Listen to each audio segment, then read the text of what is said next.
all right. Welcome. Yes. You are hanging out with us tonight for the Neo Report Unfiltered for our second episode, our second week in a row, where we are attempting to bring to our people the information that is needed Yes. for us to survive. I am your host, Dr. J.W. Winborn. And of course, our lovely co host is the wonderful historian, the great, the magnificent, the incomparable Queen Amina. Welcome, Queen. Peace and love. How's everybody doing? How are you, Doc? Oh, man, I'm good. I'm excited about today's broadcast. We got a lot of information, a lot of stuff that we need to share with everybody about what's going on, what's happening, and how things are accumulating, or how things are coming together based off of what we see going on TV, what we see going on in the news and all around us. How are we factoring that into our day-to-day experience? And what are we preparing ourselves for as we see all of these things happening? Are we just looking around? Are we just being bystanders? You know, they say that there's those that wonder what happened. Then there's those that watch what happened. And then there are those that make things happen.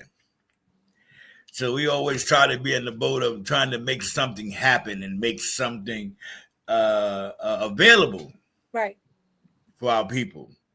And that's our primary objective. That's why we're here.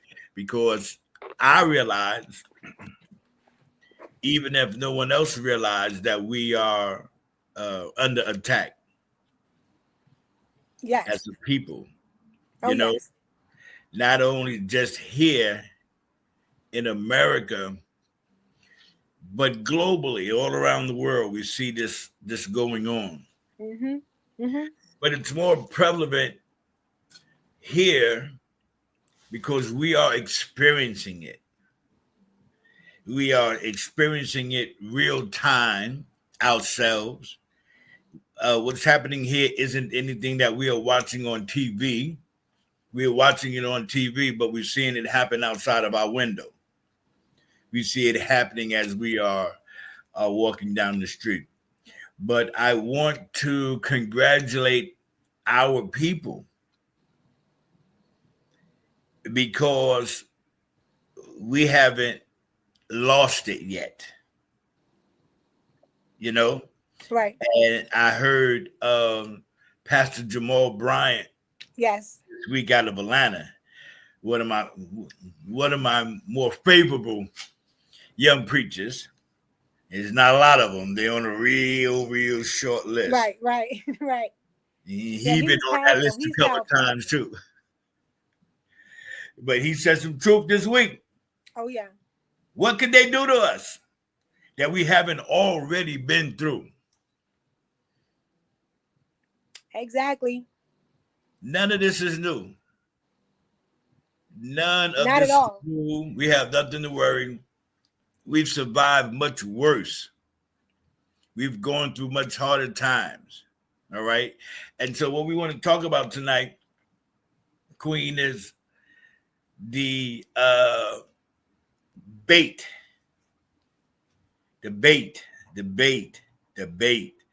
that's being put out, right, to get us to respond so that they can move their agenda forward. Right. Now, we believe that at the end of the day, that agenda is horrific. We talking FEMA camps, we talking no food, we talking shortages and all of these things. But they look like, and Queen, help me if I'm wrong, they need for certain things to happen to be in place. Oh, yes. Before they can do it. We want to welcome our guest commentator, contributor, contributor to the stage, the one and only Dr. Ron L. Robertson, with us today, looking like a wannabe Cornell West. Thank you very much. Yeah. Cornell always said to me, he said, "Don't let anybody mix me up with you because you know I'm better looking." I said, "Brother, you are. You're much better looking than me." Queen, it's so good to see you, Queen Amina. How are you? How are It's you? good to see you, Reverend Ron. Yes. Yes. It's always a pleasure to be with both of you, Dr. Winborn, Queen Amina, as well. Yes. Thank you for being with us tonight. Definitely. The imitation, Dr. Cornell West. I hope you see this. I'm not imitating you, brother. Just got a bad hair day.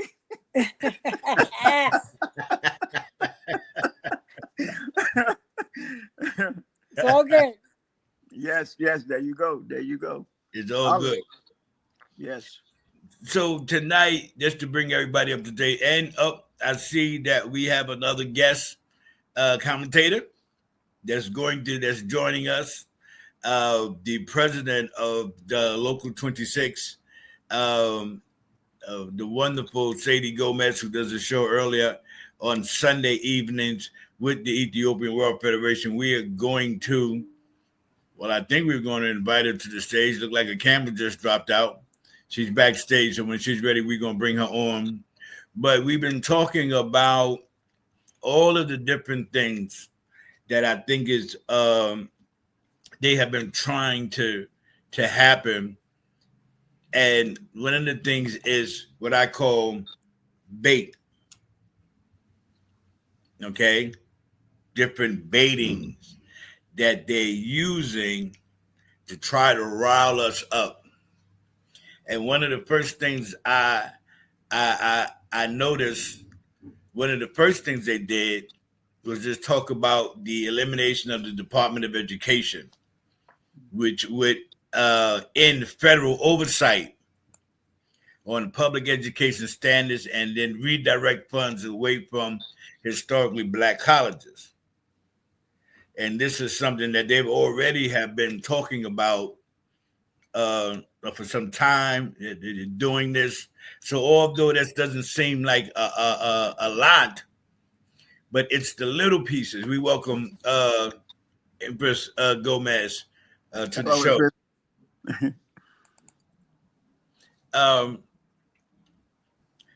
Empress Gomez, say hello to everybody. Can you hear? Wave your hands and say hi. I hope that her camera frees up. Yeah, that's what it looks like. Yeah, like her camera froze up. All right, when she come back, we get her back on.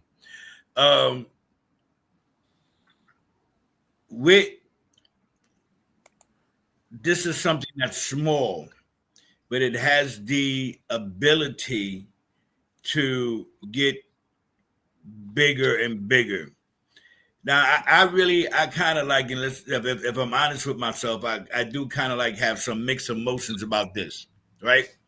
Because I have said that for many years, our education system has done nothing to help our children, but have made, instead of expanding their knowledge, but have only made them teach them to be laborers in the workforce, as opposed to being entrepreneurs or as opposed to being able to do something for themselves. I remember when I was coming up, and Dr. Robinson, you may remember this too, or this may be after your time.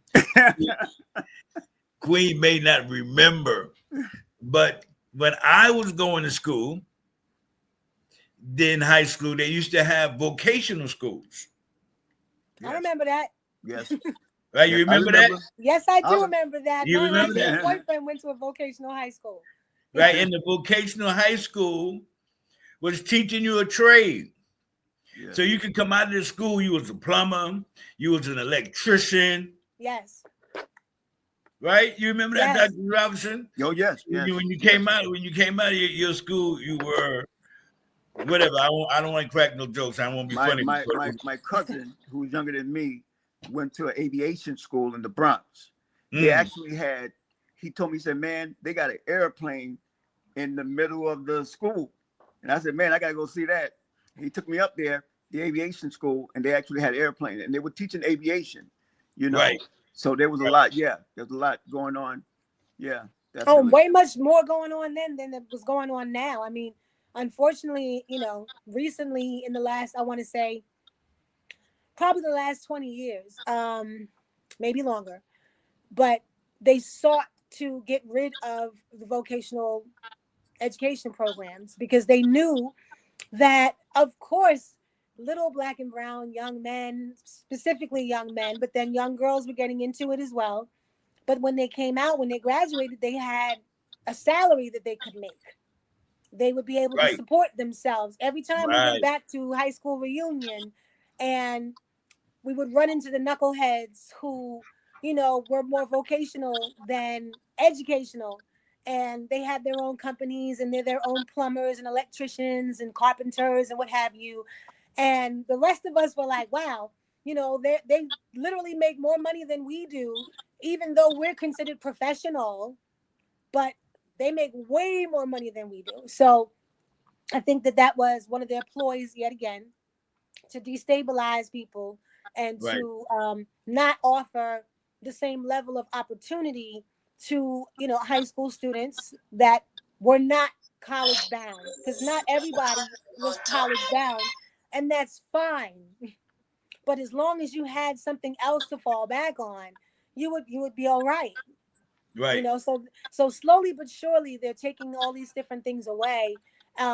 Same thing happened even in New Jersey when they began to get rid of vocational education in New Jersey, predominantly in Newark and in Irvington and predominantly black areas, whereas they still had a trade school in Teaneck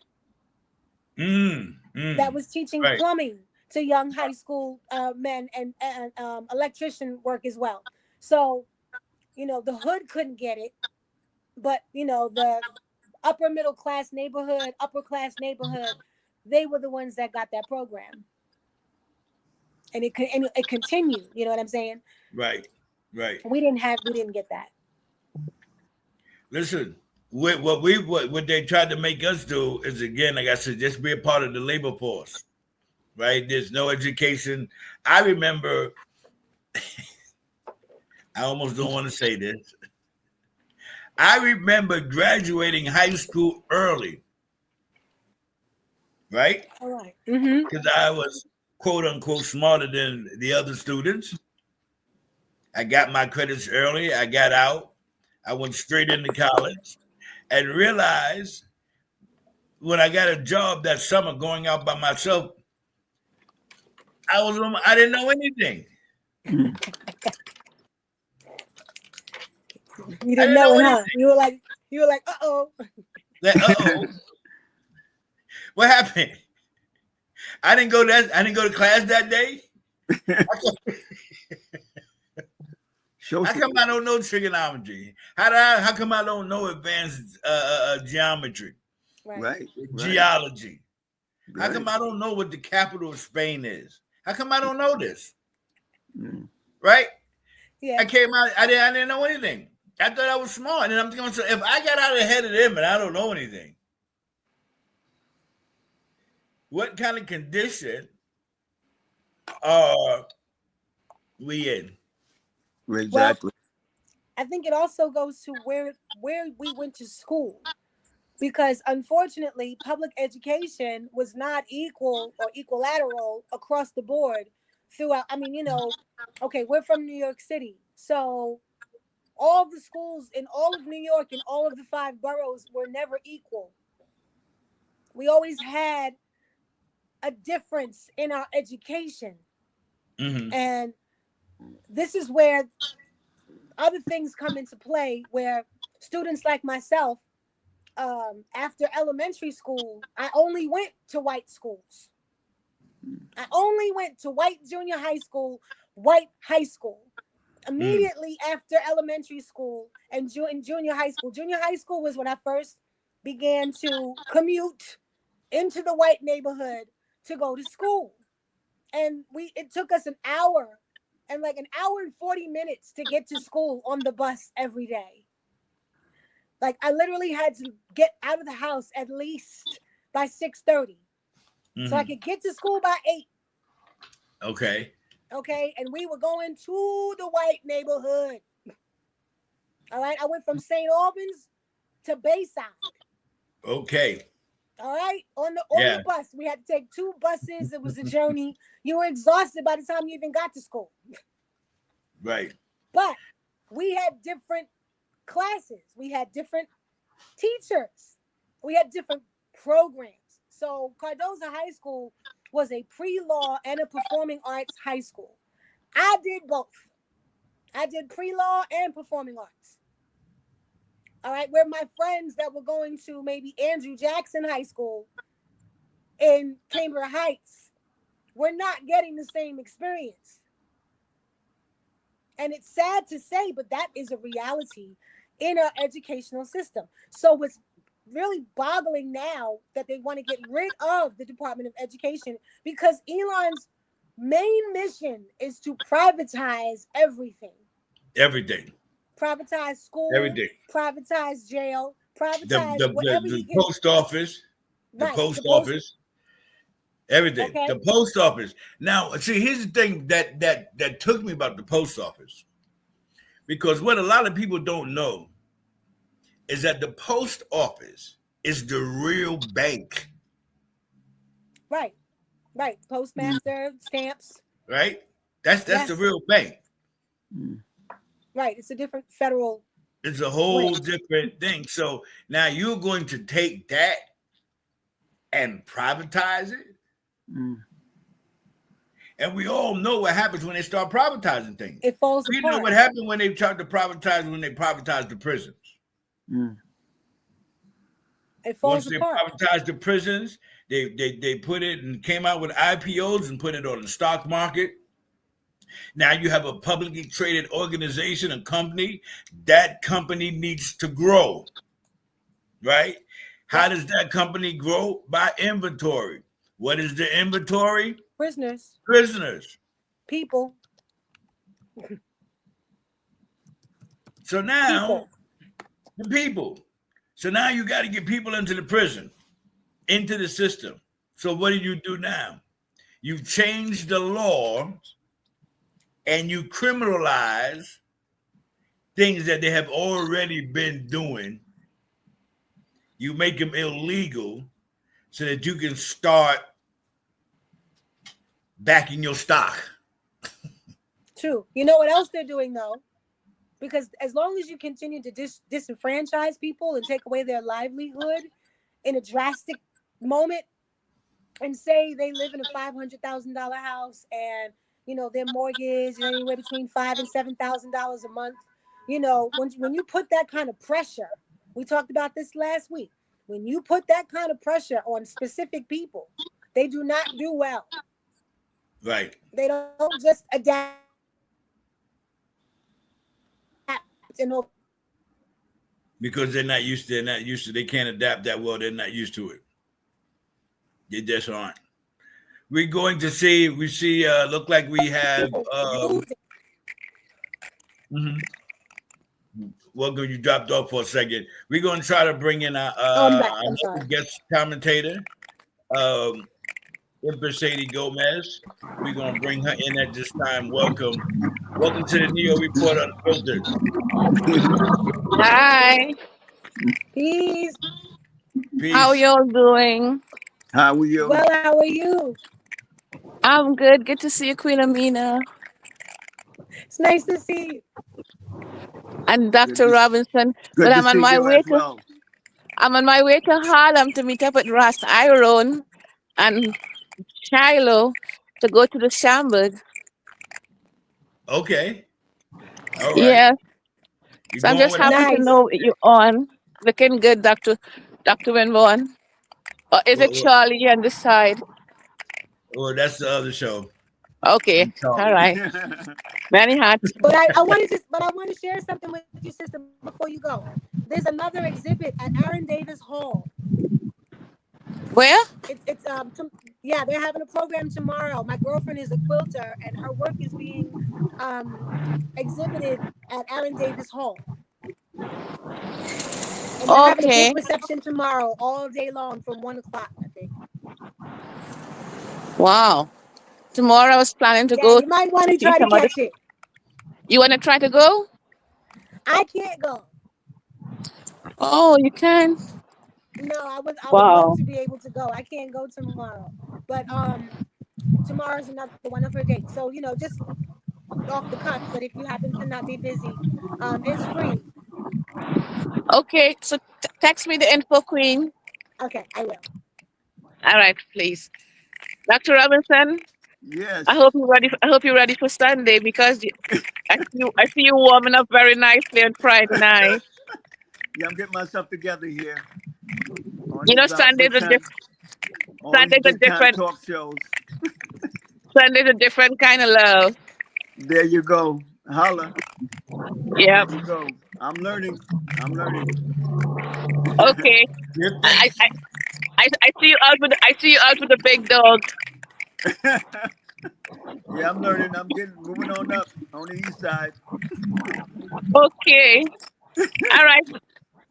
So take care now. Good luck and congratulations, Dr. Winborn. Congratulations. Give thanks. Thank you. Thank you for dropping by. Thank you for blessing us with your cameo. And Oh, we are so grateful. Listen, just in case everybody don't know, we're all members of the same local within the Ethiopian World Federation, local number 26 in Harlem. And this is our illustrious president of that local. And they have a show on Sunday nights, the Woman Auxiliary. So you're here now. Tell them a little bit about the show before you leave and before we get back to the content. Tell them a little bit about well, the Women's Auxiliary and the show that you host. this is Sadie Gomez of the Ethiopian World Federation Incorporated, local number 26, president of local number 26.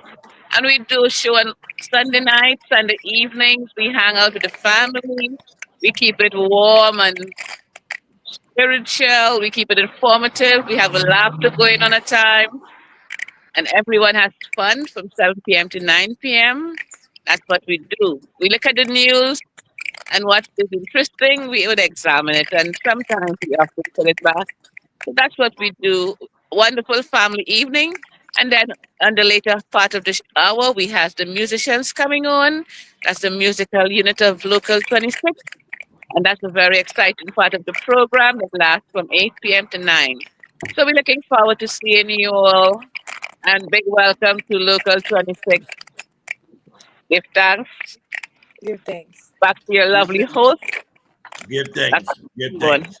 Give Okay. thanks. All right.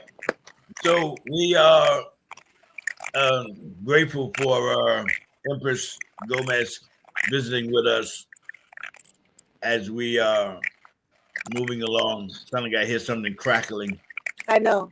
in the background, trying to figure out what that noise is. So Anyway, like water or something. yeah, Hmm. something. Yeah. All right. So anyway, let's talk about some of the other things that the bait that I call us out there. Okay. And that is our second bait that we want to talk about is the freezing of new cases and investigations. And this decision raises concerns about the future of the civil rights enforcement. So they stop the investigation. You cannot give any more civil rights complaints.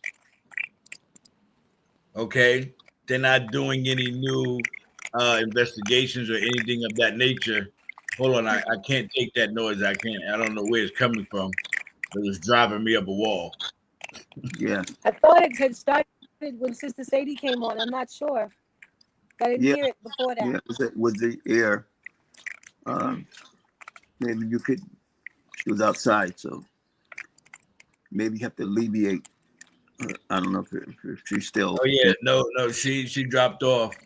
Oh. So there's nobody here but Just us. us. It's just us. So if it's a problem, it's us. All right. So again, I see this as bait. Bait because they need a riot. All right. Because I'm of the opinion that they're trying to get us out into the street. If you notice that they've been having protests, they had a big one here in New York yesterday, right?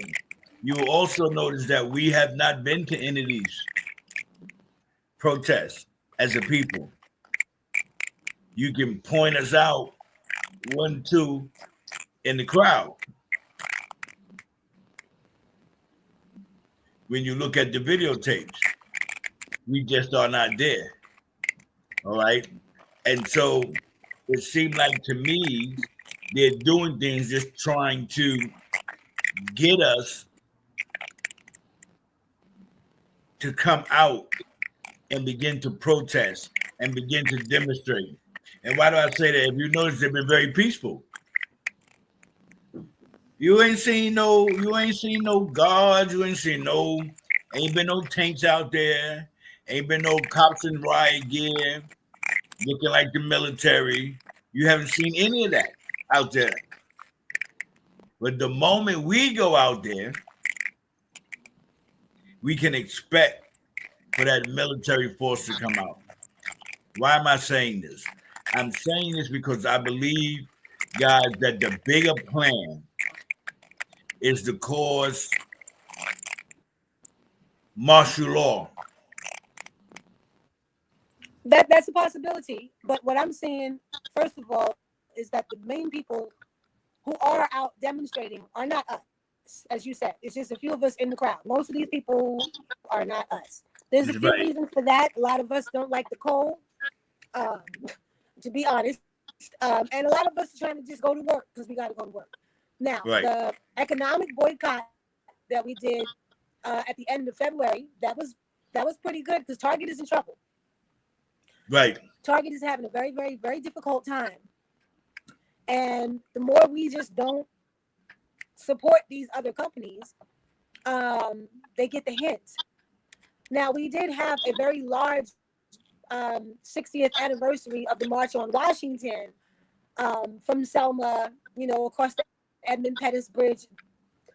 Hundreds and hundreds of us were out there. Hundreds, almost look like thousands that almost.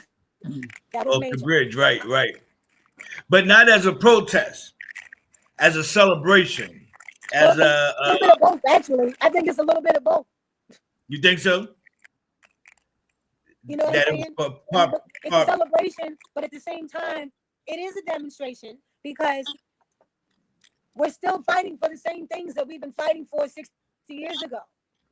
We're still getting beat up by the police. We're still getting killed by the police. We're still being disenfranchised against. We're still, still dealing with the same situations. So I think in a way it was a demonstration as well as the celebration of the march, the Selma March. But no, people were out there with an attitude about what's going on right now because one thing I am noticing, and I'm grateful for this, because the courts have been shooting him down like a bug. The courts have been slamming them to the ground. We had thousands of people just got reinstated into their positions again who were fired. You had the black woman that was the head of the National Labor Board. She got her job back. She went back to work. So a lot of these things are not working for them. Okay, this is the reason why you have stupid white Republican men talking about, I'm going to go buy a Tesla to support Elon. You can't even afford to buy the eggs. He needs your help. He don't need your help. First of all, he's got over 30 government contracts. We pay him. He ain't broke. What a scam. It's disgusting. It is disgusting. Yeah. And then, as I said before, We're watching a neo-Nazi takeover. That is really what we're participating in. We are watching that right now. Both of these men had fathers that were white supremacists and neo-Nazis. You think the apple ain't falling far from the tree? Absolutely not. They And you know, found that you formulate your opinions and stuff around the ages of 5 to 7, 8 years old. they And at that time, that's all he heard coming from his parents. yeah they connected PayPal, Corporation PayPal, to neo-Nazism in Europe. And you know, the owners of PayPal is Elon Musk's cousin and his brother. And then they start to investigate. This New York Times Right.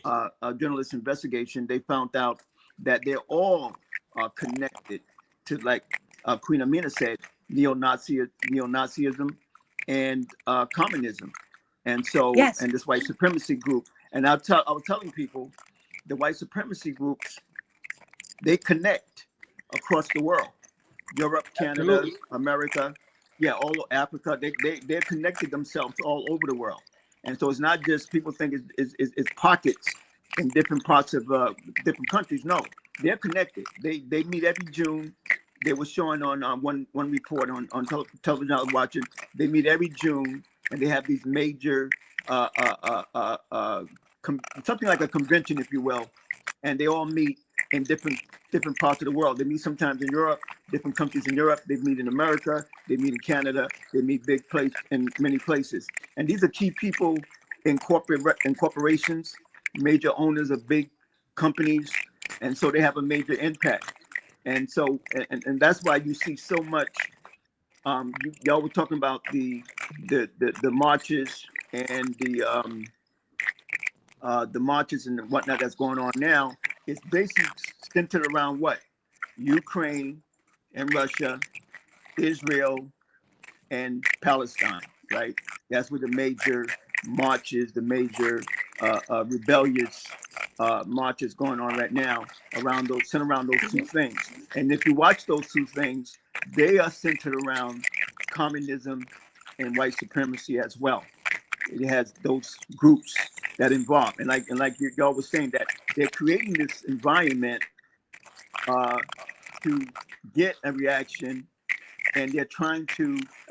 In America, they have alleviated, like you said, so many regulatory agencies, watchdog agencies, so many of our infrastructure that we had to protect us is gone.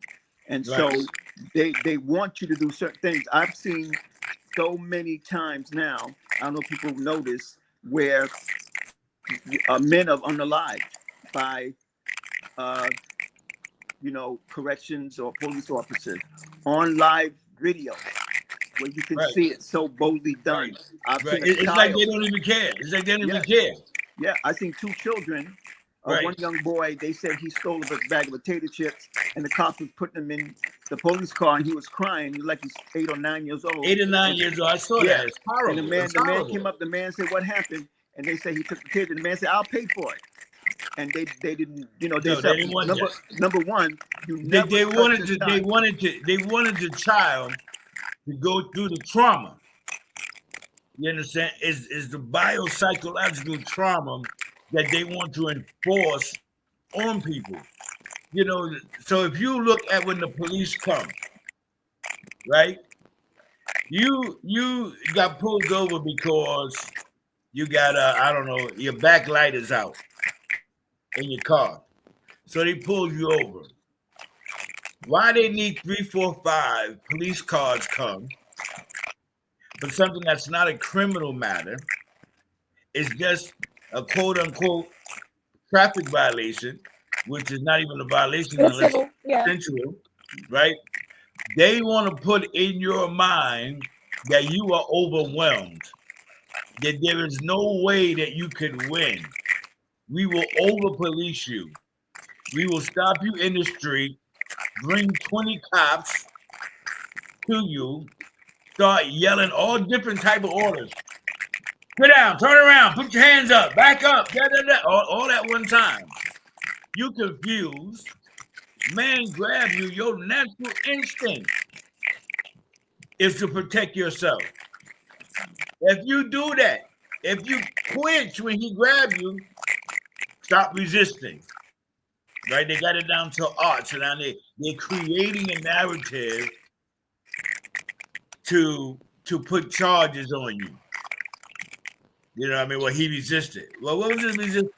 He pulled away when I grabbed him. Oh, he resisted? Yeah. He put his hand up and blocked his face while I was trying to punch him in his face.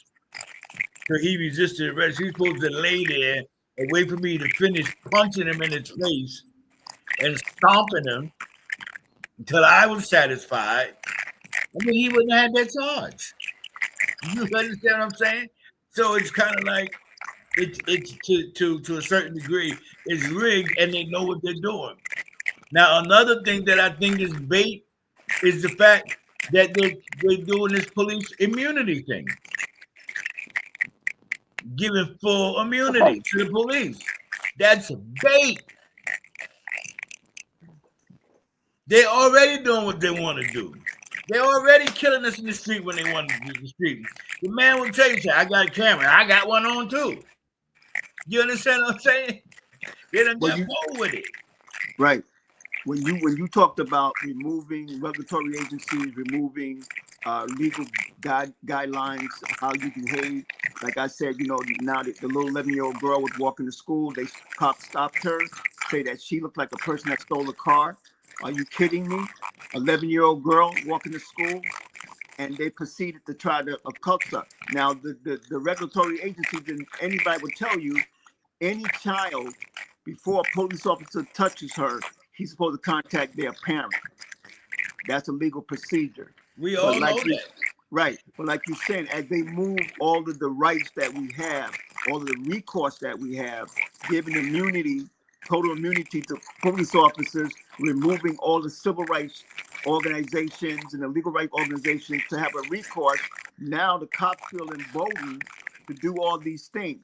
Now you're noticing a lot of violations that cops are putting on young people. They're going into schools and taking 5-year-old, 6-year-old kids out of school with handcuffs. Organized trauma. Yes. Yes. Organized trauma. Never contacting the parents in the school. The school is responsible. The school is responsible. The school is responsible. It's very hard to hear it, and I know if someone's trying to hear, they're going to hang up because they're going to not be able to hear clearly. All right. Like maybe should we go out and come back in real quick? Like just go out and come back in without it. Do you hear it? Well, I don't hear it now, which means that now it's going again.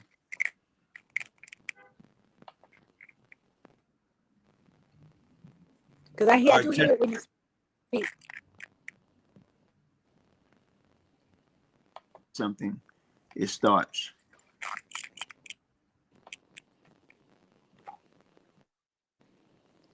It's not the film, right? It couldn't be the film.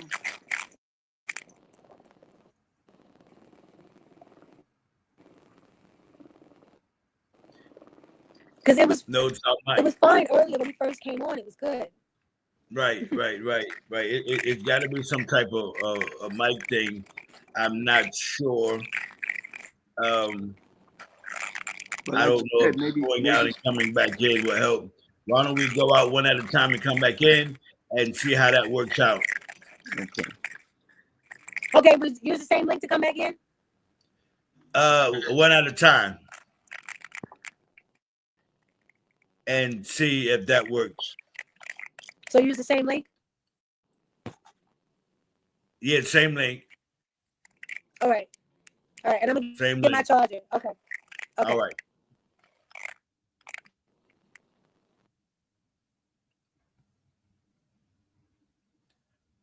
All righty. Okay. Well, ladies and gentlemen, we know and we see now that guess what? It's not my mic. It's not my mic. So listen, you're stuck with me until they come back. We have to be so careful because in my opinion, as I've said to others, that they're trying to bait us into the street. They're trying to bait us into a reality that will lead us into martial law. Now, this is just my opinion. Some people may say that I'm crazy. Some people may say that I'm going overboard. Some people say that I'm making this up and it doesn't make any sense to go that route. Maybe, maybe not. But when we look at the things that are happening, when we look at the things that they are doing, you tell me what else we're supposed to be able to pull out of that. All right? You tell me. If you look and you use any uh, insight at all, and you look what they're doing, you think that it's a mistake that they're talking about giving the police full immunity? You think it's a mistake that they want to get rid of the DEI? You think it's a mistake? It's not a mistake. The mistake is that they've miscalculated. That's the mistake. The mistake is they thought that all of these things that was happening was going to hurt us. It's not hurting us. It's not us on the internet crying. It's not us on the internet moaning and complaining and asking people to help out. And we don't understand why black people not. It's not us doing these things. It's everybody else that's doing them. Why? Because we knew. We'd been through this before. We saw what was coming down the pike. We tried to tell y'all. Dr. Robinson, Yes. we tried to tell them. Yes. What was going to happen if they put this man back in office. Yes. So I don't understand why they're surprised now. The whole state of Nebraska is upset because they believe that they're going to lose the whole state. There's no farming going on. All of these tariffs and everything that have happened have caused them to be in such a awkward predicament. And then they are asking, how come nobody is helping? How come? You know, this was a long time in infrastructure disaster waiting to happen. This was something that they've been planning for a long time. They talked about it, all these provisions and all these protections, and they were talking about the civil rights movement, the civil rights laws, the civil rights department. If you go back 3-4 years ago, you go back to 2016 when he got in, he didn't do as much as he did now because he was trying to get in, 2015, 2016. So he didn't elevate himself to that level of understanding what he had planned to do. But now that, his the second term, he got in with what he considered, tremendous numbers. He came in with the understanding that I'm going to deregulate, I'm going to disseminate, I'm going to destroy everything that have to do with any legal protection for those people of color. And my personal opinion is that the targeted population, the targeted community is the African American community.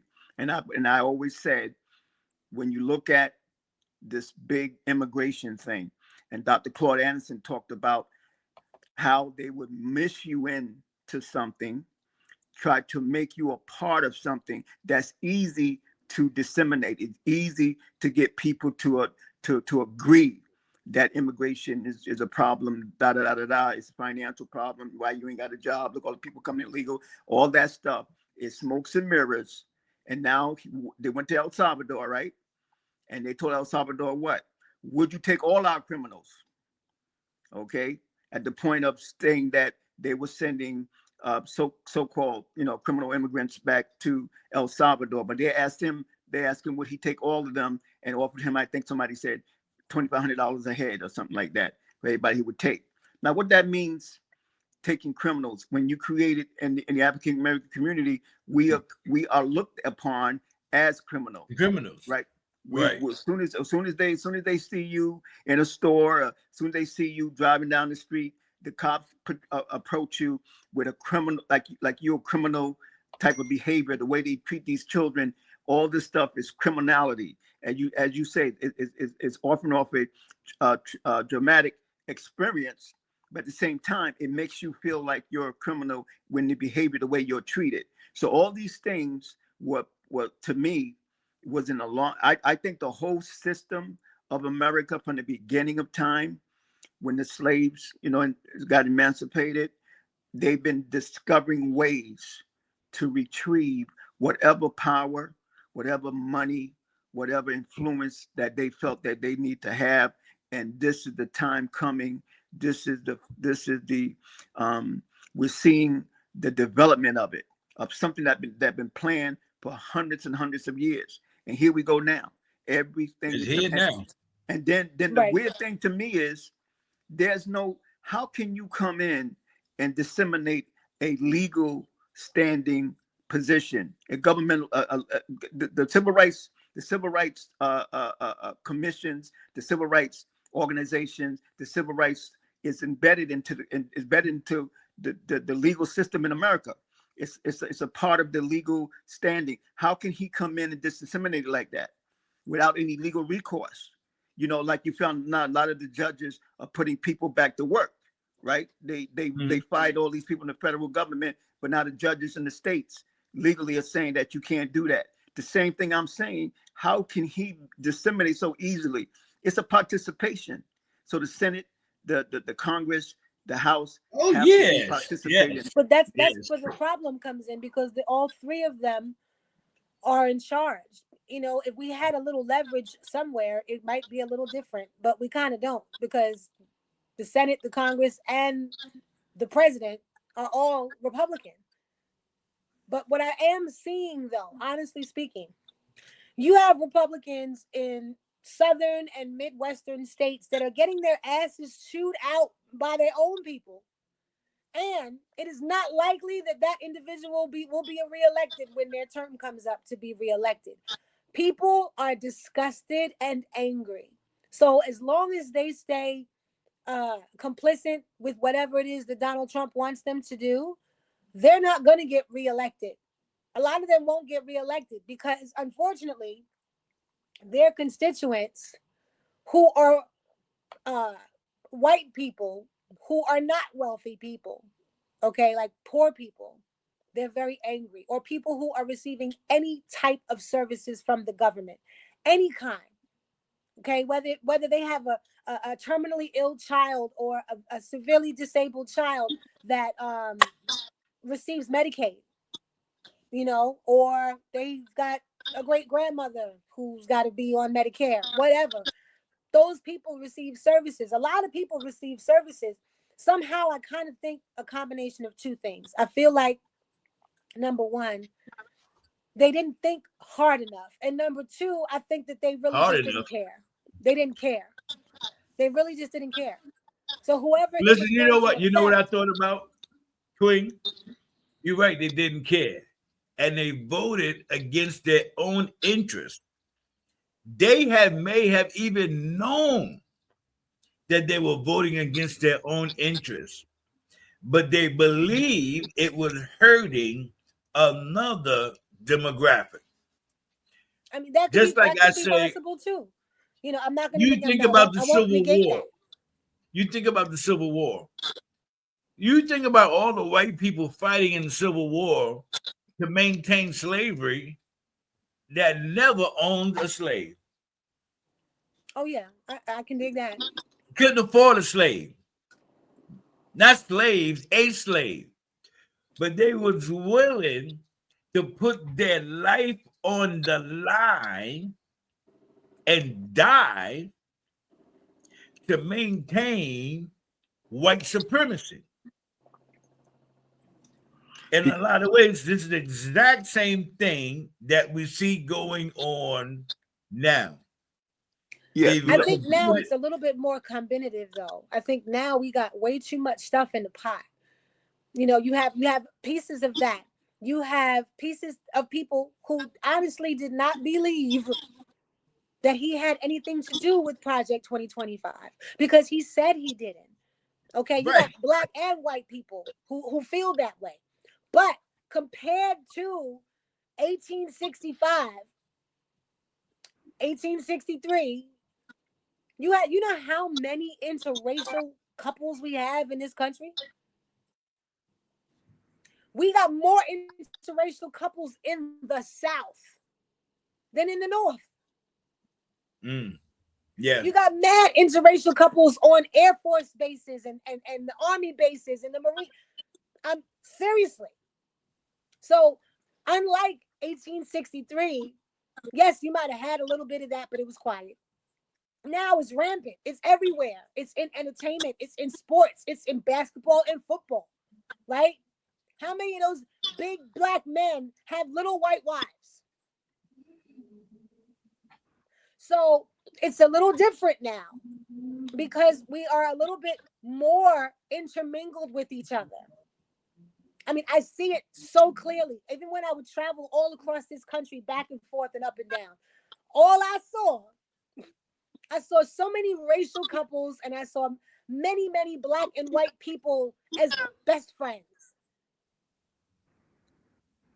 I'm so serious. And where I live here in PA, you know, is here. You have a lot of interracial couples here. I teach and deal with so many interracial children. So part of me feels like, okay, I know they've been, they had this plan on the books for a minute. But part of me believes that they're late because you're going to try to do more stuff. But the people are going to revolt against that. Now, even if you choose to try to institute martial law, we'll see what happens with that, honestly. But I think that the plan is even more sinister, unfortunately. All right, tell us. I mean, this is you know what I'm unfiltered. saying? I think I honestly feel that it has to also do with individuals who participated in that vaccine program. Okay. Because all you have to do is change frequency and you will spark and ignite those people in a very different kind of way. That technology is out and it is real. And that's why they wanted to push it so hard. They wanted everybody to have it so that when they go to 6G, 7G, people are going to bug out. This is an exercise that has been planned and studied by the CIA. They know how to implement a pandemic in order to implement a vaccine program that's going to alter people's DNA. This is not like the MMR we got in 1972. It's not like that at all. Right. And we right. have a government and we have a system in place with these wealthy idiots where they are Malthusiasts. They believe that there's too many people on the planet. They believe that a certain amount of people got to go. I was like, they really ahead. do. But okay, right. Now I know what you mean because I saw your right. operation. So here we are, right? We've got the idiot in charge who put Kennedy, who has no medical doctor, no nothing. He's got no nothing. All he's got is money and a bad past drug habit. That's all he has. And you put him in charge of HHS, right? Pass. He sound like something. He listen. He sound like it's all possible. It is all. We are in the land of he sound like Ozzy Osbourne. When he be talking, he sound like Ozzy Osbourne to me. I'm like, we have to realize that when you look at he's not well. When you look at the early 1800s, right? Look at black people. We were all mixed because of the mixing of the master with the female slaves, as well as the master's wife with the slave males, right? So when you look at post Reconstruction, when we had those 2,000 men in government, 2,000 what they call them statesmen back then, you look at them, they look like white men, but they were black men. And so there was a mixing of the culture. There was a mixing of in terms of people looking white and stuff like that. And so there might have been a more acceptance at that time of them in terms of getting into government. But then when they found out that they were abolitionists, they started to move on them and to move them out of office by force. Right, Now, and then Jim Crow was born. right, Jim Crow and was remember, born. we didn't start participating in social services, Social Security, retirement, welfare, whatever you want to call it, until probably somewhere around the early or middle 1960s. Yes, we started were not allowed to participate. We weren't allowed to participate in that. So program. white America always felt that no matter what happens, they're going to come out. They're going to come out better than us. They, no matter what, the government had their back. The government's going to protect them. And subsequently, even today, you look at the mega crowd. They truly believe that there is an intent to keep them in flourishing economically, socially, keeping them going. After all these programs were, like you said, these programs was attacking social economics, those at the lower end of the spectrum economically. And you find that most of the mega people were those people at the working class, the people with fixed incomes, Social Security, retirement, welfare, etc. Because most of them are on welfare and most of them are on social programs. They felt that when they talked about how they're going to move this and move that, their mindset was they're going to do that only to the blacks. They're not going to touch us. We're not going to be touched. And then when it started to happen, and like Dr. Winborn said, now you see them on a video talking about, oh, please, the eggs are too high and I can't live. I've seen a man and his daughter on a video crying. He lost his federal job. Yes, he lost his federal job. He know what he's going to do. And him and his daughter sitting there crying because they really thought that one spectrum of the community, of the government, one that we were going to be, all black people were going to be affected, and that they were going to be protected, and it don't work that way. It does not work that way. It did not work that way at all. At all. Yep, it did not work out the way they planned. Not at all.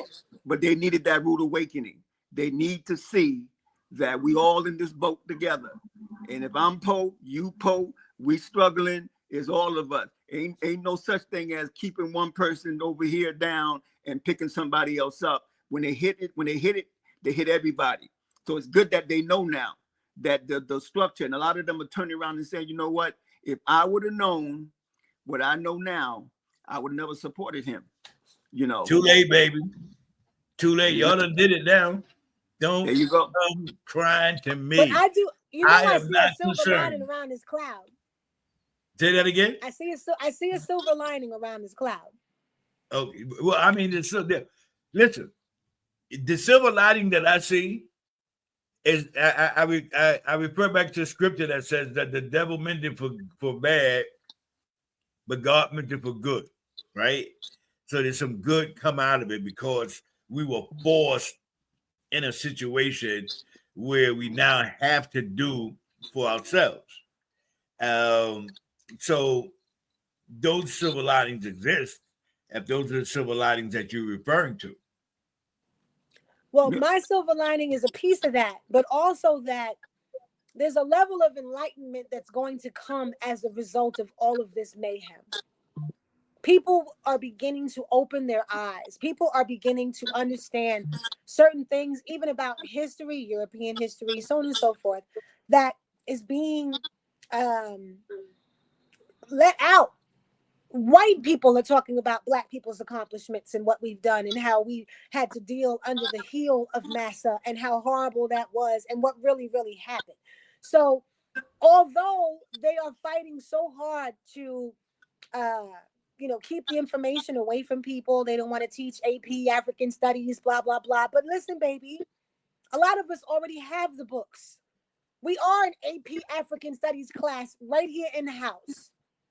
And anybody who wants to get it can get it. Just let us know. And ta-da, we will have a Zoom. We will do whatever. We'll read a whole book if we have to. But we have this information. This is another reason why I'm so hard on books. Because, yeah, you can watch a documentary and you can watch a podcast. But when you read a book, it's a completely different experience.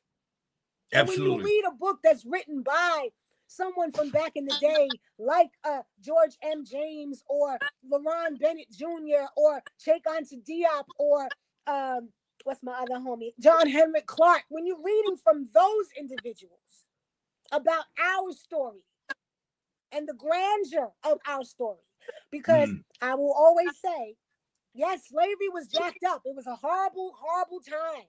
But it's still a drop in the bucket compared to all our entire span of existence and achievement in creating civilization on this planet. We did that.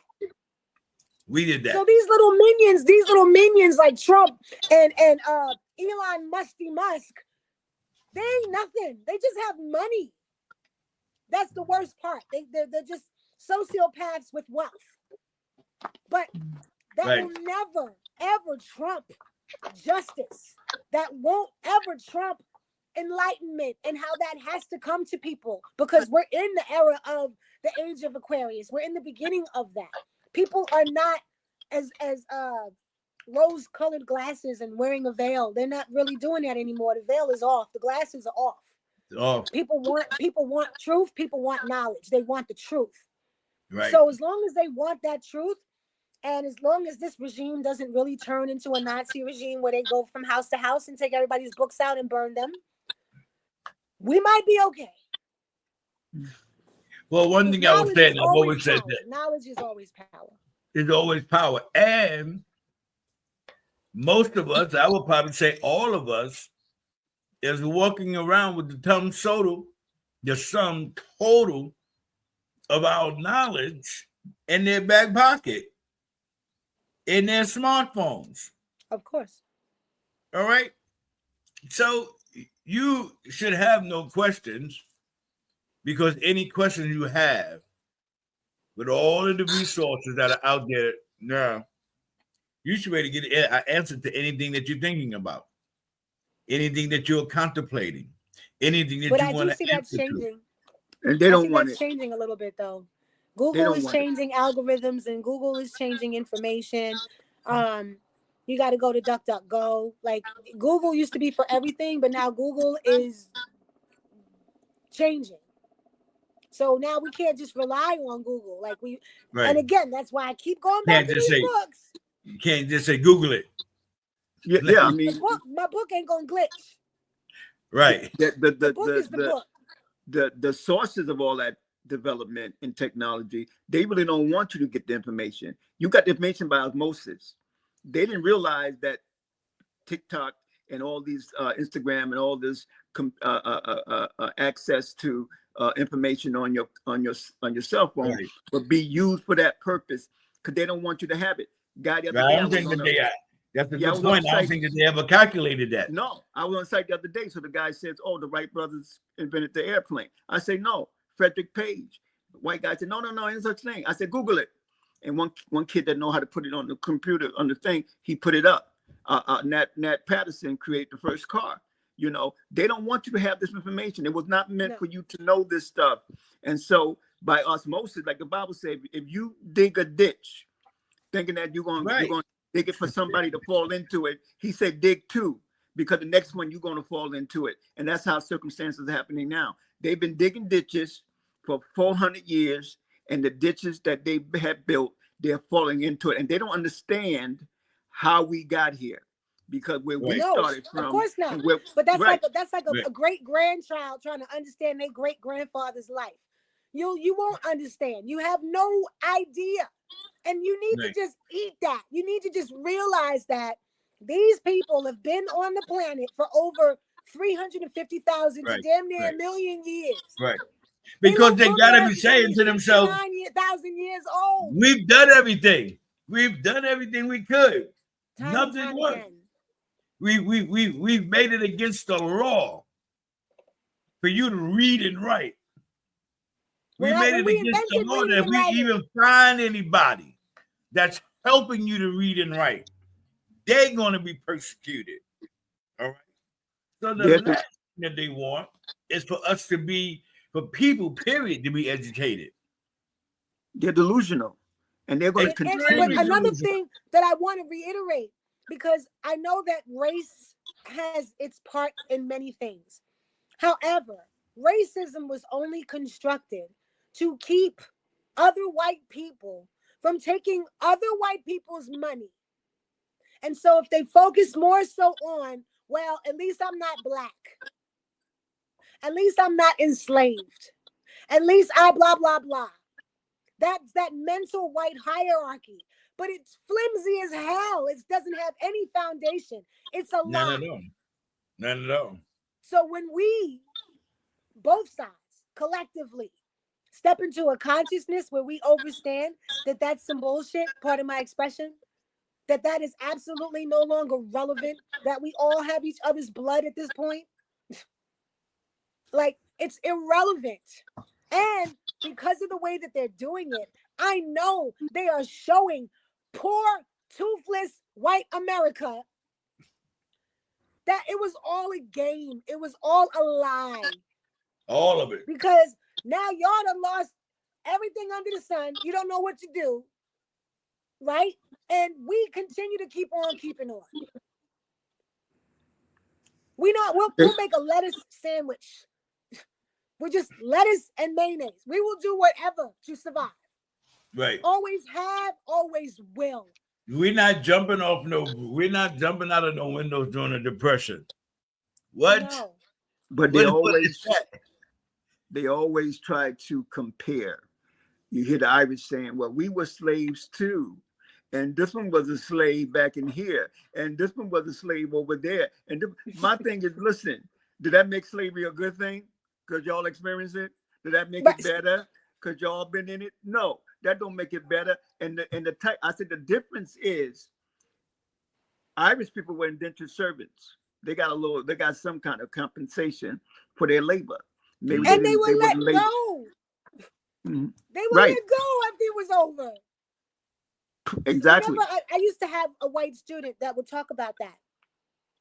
Well, what's the big deal? Because white people were slaves too. And I said, you do not know anything about the enslavement, the chattel enslavement of Black people, whether they were Black and Native American from right here, which is the majority, or the little 4% that came from Africa in chains on a boat. Either way, your people never experienced any of that.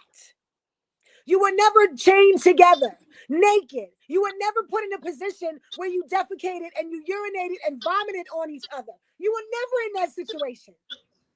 You were never in a situation where you had no clothes. You were never in a situation where you were used as a sex slave or a breeder at 11 years old as a girl. You were never in that situation. It's completely different. And your ass was able to go home when it was over. Chattel enslavement of Black people was perpetuitous from generation to generation to generation to generation. White folks ain't never had that. Nowhere on the planet. And build an industry. It was an industry. It built an economy bigger than any economy in the world. Very much different when you talk about enslavement of other people in the past. There was no foundational economics stabilized in a society as large as the chattel slavery in America. So they comparing apples with you will never win that comparison. White folks ain't have no whipping tree. Right. They didn't have a whipping tree. White people didn't have to worry about getting dressed up on Sunday and being hung from a tree after church. Right. Never. So right. I shoot that down with like a nuclear weapon every time because I'm like, that will never hold any water. There's no comparison from indentured servitude to chattel enslavement of Black people. There's nothing on the books like it anywhere. That's their privilege that kicks in, that says, oh, I'm white and my people were slaves. That's their white mentality, their white privilege. I'm like, y'all didn't even know how to wash your ass. I mean, listen, and in their mind, if they was restricted from going out of the house or from leaving the living room, that's so traumatic to them. They think it's equal to what it is that we've gone through because they haven't been through anything. That's why they were in a panic. I hear the little white girl complaining about Nebraska. Nebraska. Oh, the farming is doing this, so we're not going to be able to do that, or we're not going to be able to do this, that, or the other. I work it out, make it happen. Do You what you did got it to. to. But at the end of the day, you put that person in there in the office that you complaining about now, with the intentions of hurting someone else. right? It's all right. So I It's all don't right. feel sorry. I Right. don't If have you any right. sympathy. Exactly. And I If don't you, even give them credit. I don't even give them credit for winning anything. They didn't win shit. Right. That whole election was stolen. It was stolen. We know it. Stolen. We all know it was stolen. Yeah. Millions and millions of Black people were not able to vote in this election. Thousands of servicemen and women deployed overseas and in different states that they don't live in, they were denied. Purge. So they cheated. Ain't nobody win nothing. Right.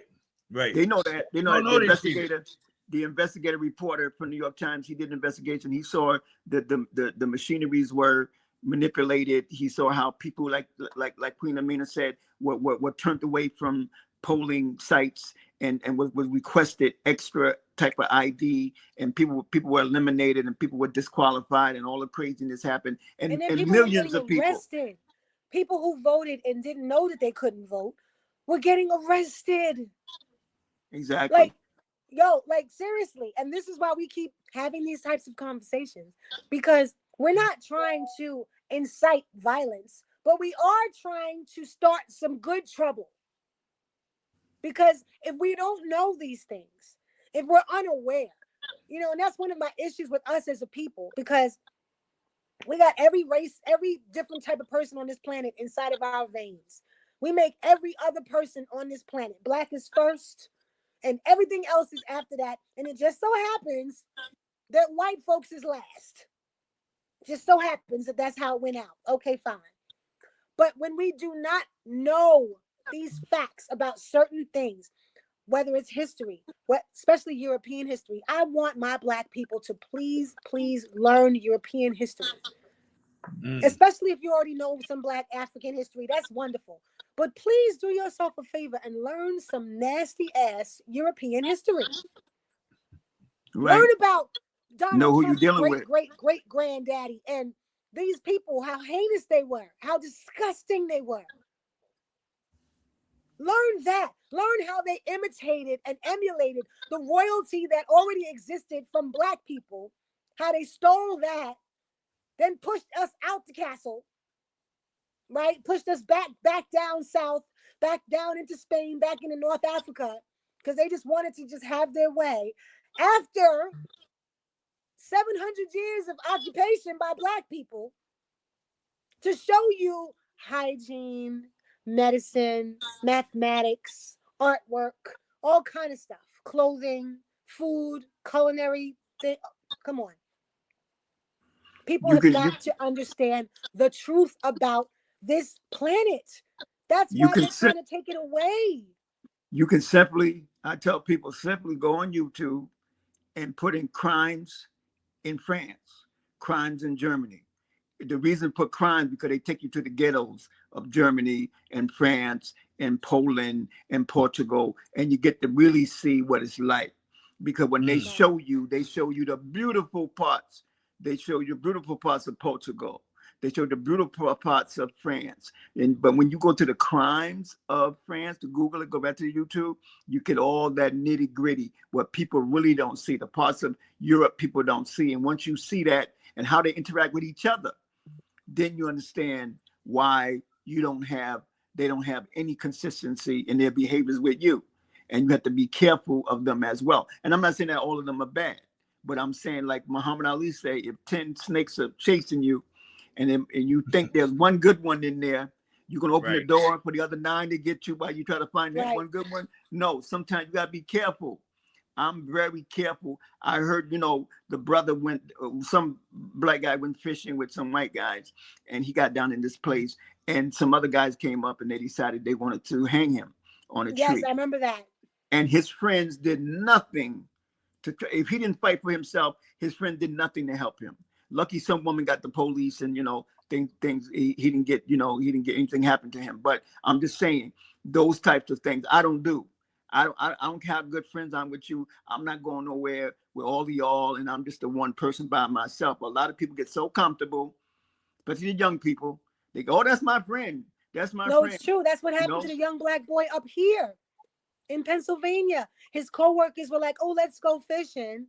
He's the only black one, and he come up dead. Dead. How about the So girl yes, you are pushed the so right young? with that. How about the white girls with the young brother studying medicine, push him in the water, knowing he can't swim? Supposed to be his best friend, the girl that pushed him. He supposed to grow up with her from 5 years old. Supposed to been his best friend, and she pushed him. And her mother told her, "You knew he could not swim," and she came up with all these excuses. And all the other girls did nothing to jump in or get somebody to help this young brother. He didn't die in the water, but he went into a coma, and he's in the hospital, I believe, concurrently. And I'm just saying, I said to my kids when we were living in Connecticut, and my children experienced the same thing. Most of their friends in that neighborhood in the school was white, and I told my children, you cannot do. I told my son, because most of the boys, I told my son, you can't get out here and act the way they act. You can't get out here and just hang out with them and they acting all the fool and they doing this thing, because the first person they're gonna see is you. Coming home from school one day, he's walking with some white kids. They're shooting BB guns. The white lady comes out on her porch and she said, "Oh, stop." When she called the cop, the only person she recognized, and my son didn't, I know my son didn't, my son was 11 or 12 at the time. I know my son didn't have no BB gun. The only person she saw was my son. And when the cops came, the only person they arrested was my son, 11, 12-year-old kid, right? And the way they treated him and what they said to him about, "Oh, you a bad nigga," whatever, things of that sort. I knew, I just happened to know the commissioner of the police. And I went over there and I told him, "Bring that cop out and let me tell him." And he brought the cop out. The cop came and I said, "Let me tell you something. This one here, if you ever put your hands on him, you have to deal with me." And the commissioner said, "Oh, Ron, don't do that." I said, "No, I'm letting him know. It'll be going to be some big trouble. You touch my child. You understand?" But these are the circumstances that children don't understand. They think everything is nice, everything is beautiful. I live in the same neighborhood. These are my friends. Their father do this, my father do that. Their mother do this, my mother do that. It don't work that way. You know what I'm saying? But it's unfortunate. A good friend of mine, wealthy African American guy, he had his sons and his daughter were the smartest kids in America. They were on, I think, back in 2000 or maybe 1999. They were in world news, all over the newspapers, because they choose to go to community colleges in Connecticut. But they were the smartest kids academically, and his sons were also athletically talented. And so I said, "Man, it's a beautiful thing, man. Your kids are very smart." He said, "No, Ron." He said, "My kids do not understand the conditions in which they live in it. And they don't understand what the society is really trying to would do to them because of the fact that they have this academic ability and they're well known." He said they don't understand racism from its intricate parts. And this is a brother that father was a traveling professor back in the South, and they had him and his brothers and them had to hide under the car because they would shoot the car at night when his father was driving through certain towns. So, the sundown towns or whatever. But I'm saying that he's right. There's a lot of young people that don't realize how delicate it is between death and life in the situation that we're in because of the conditions of what we're dealing with. And I've seen so many now abuses of black men. The two brothers they killed on the live on live television. And I'm saying this is getting to the point where the abuse is becoming, you talk about the Jim Crow days when I grew up, and things that we experienced back then. You're seeing that and more now because of the accomplishments that y'all talked about that we have achieved. They're trying to reback it and take it all back from us. And so it's serious. Yeah. It's extremely serious. We have no idea sometimes, we think that because we find an individual white person that we like, and we believe that they like us. We believe that they're not like the other white people, okay? Because that's my friend. He don't believe what they believe. And I found out you don't know what he believes. You know what he tells you when he with you. That's all you got. You don't know what his conversation is when he get home around his cousin, around his brother, his mother and father. Feed into it. They say negative things and they're not saying anything back to stop it or to defend it. Okay. All you know is what they tell you when they're together. And you would be surprised what may happen when you find yourself here and they deal with their constituents. All right? Go to their home and see how their people treat you. Right. Because Right. even if they're your friend, if they people is treating you bad, you got to know that apple ain't falling that far from the tree. Mm-hmm. And that's that For person's sure. family. And they're going to go with what they know is human instinct. But Yeah. I think that Dr. Robinson said it earlier, the best quoting of Muhammad Ali. He said, listen, if I know I got 1,000 white people that like me, that's on my side, that's going to protect me, okay? But that 1,000 is in a barrel with 10,000 others that don't like me. What am I supposed to let them all in, hoping that 1,000 stand up for me? No. I'm going to close the door and shut them all out. This way I had to worry about it. I won't need you to protect me because I have not allowed myself to get into that environment where I need your protection. Sometimes we just got to play smart. And sometimes we just got to come to realizations that we just don't want to come to. And accept it. I've come a long ways to accepting some things. And I will go to say that Queen Amelia is much more advanced than I am. Because I remember back in the day, we be doing radio shows and I be talking about something and she be talking about white people and she don't see me cringing, right?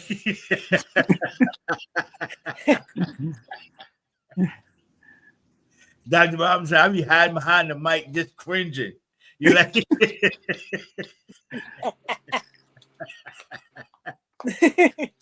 What the good book says, wise is the serpent, harmless is the dove.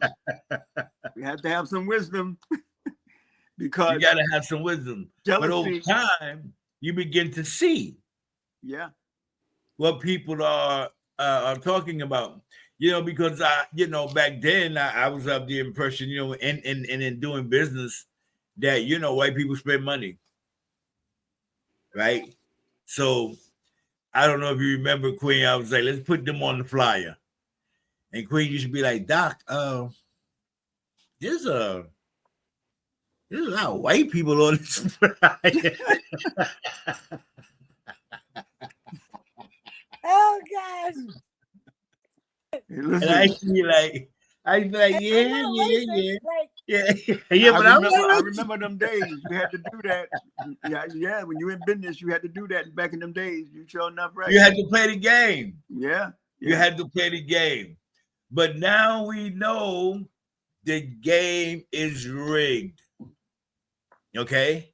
And so we know now how to take the responsibilities into our own hands to do the things that we need to do for ourselves as a people. What we got to do is stick to it, because of all of these things that I have identified, and all of these things that I believe is bait. At the end of for that either. The end of the day, we can't fall for it. Human nature, people are jealous. People are easy to get jealous, right? You're a pretty girl, all the guys like you. You're a handsome guy, all the girls, pay attention to you. It's easy. Jealousy is a part of human nature, right? People get jealous. And sometimes they might be your friend. They might consider you a little this and that. But the jealousy, they will find some intricate way to make you feel less than.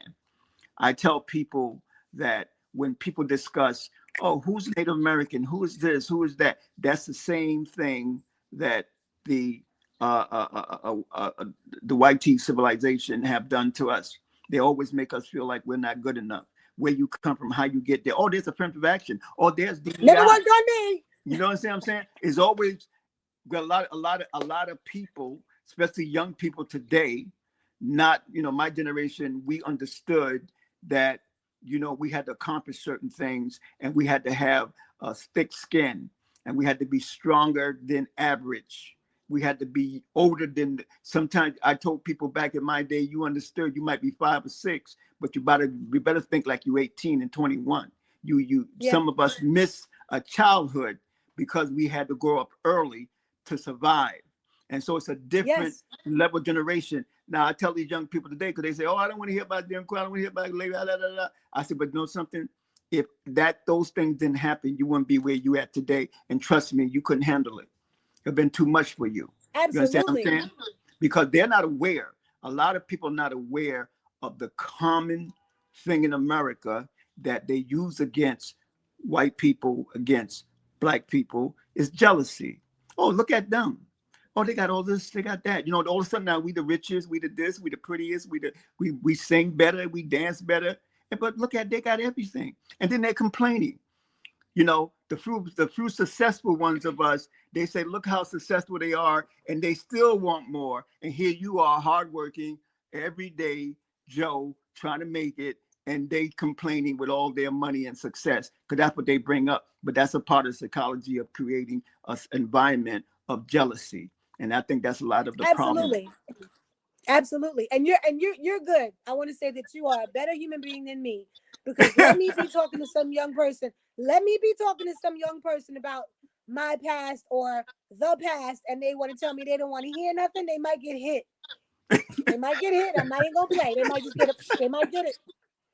Because one thing that I have a very difficult time with is the fact that with today's society, Gen Z, Gen whoever, there's been this allowance of rudeness and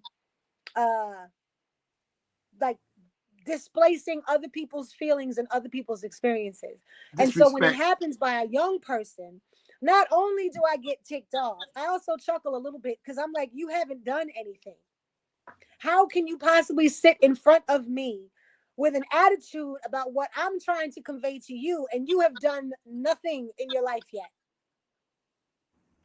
If you're not paying the mortgage, the rent with the car note, and everything else you got to deal with, and electricity and heat and gas and water and blah, blah, blah, shut up.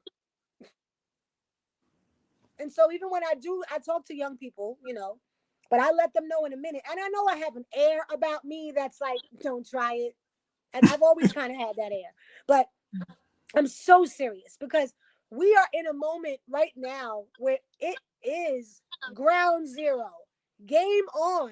Things are happening. And if we do not get conscious and move in a specific direction, we can hang that up. And these young people have to realize, especially if they're black or Latino and brown like me or whatever, because I'm both. This is what Dominican people look like, and this is what Jamaican people look like. I'm just saying, we have got to get it together. And the way you have that, to me, is similar like in Africa and in ancient Aboriginal American societies, where you have the clan mother, who's the head of everyone. Then you have the clan father. You have people that have certain responsibilities and positions to keep everybody else in line, especially the children, because we know without the children, we have no future. So I know that our society is geared towards malevolent behavior, greed, dishonesty, being deceitful, being mean, tricking people, playing games on people, pranks and all this other stuff. And I'm like, don't bring none of that to me, or you gonna get the fire. Don't bring none of that to me. I'm not about any of it. I don't want to be teased. I don't want to be played with. I don't want to be taken advantage of. I don't want to be lied to. Why? Because I don't deceive. I don't lie. I don't do that. So don't bring that to me. And I try to tell young people, don't get in the habit of thinking that way. You will lose badly. You know what I mean? It's sad because they get to be a little bratty. And I'm like, I had a mother and a father who were not afraid to put their hands on us if we got out of line. Period. And nothing wrong with that. I am a believer in corporal punishment.